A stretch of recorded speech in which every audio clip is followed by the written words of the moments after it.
फडणवीस आणि विरोधकांमध्ये आता जोरदार जुंपलेली आहे। बॉम्बे स्कॉटिशमध्ये शिकायचं आणि इंग्रजीच्या पायघड्या घालायच्या फडणवीसांनी ठाकरे बंधूंवर निशाणा साधलाय।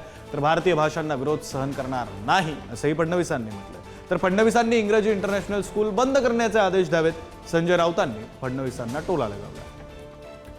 इंग्रजीला पायघड्या घालायच्या, बॉम्बे स्कॉटिश मध्ये शिकायचं, इंग्रजीला पायघड्या घालायच्या आणि या ठिकाणी खऱ्या अर्थानं भारतीय भाषांना विरोध करायचा, हा विरोध आम्ही सहन करणार नाही। मिस्टर प्रधानमंत्री, त्यांना सांगा या देशातल्या सगळ्या इंग्रजी स्कूल, इंटरनॅशनल स्कूल ज्या परदेशातून तुम्ही ते घेऊन येताय त्या बंद करून टाका ना। RSSची मागणी आहेच, करून टाका ना बंद।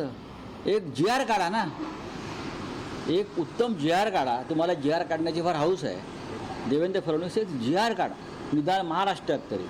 हे बघा, कुठल्या शाळेत जावं, कुठं शिकावं, हे काय कोणाला विचारून कुठेही केलं जात नाही। आमच्या सगळ्यांचं मत काय होतं की तुम्ही हिंदी सक्ती जी करत आहात, पहिलीपासून ते 5वी पर्यंत ही हिंदी सक्ती आम्हाला नकोय। असं आहे की गुजरातची मंडळी CBSE शाळेमध्ये जातात, त्यामुळं त्यांना भाषेचा अभिमान नाही आहे का? त्यांना का लागू करत नाही मग हिंदी?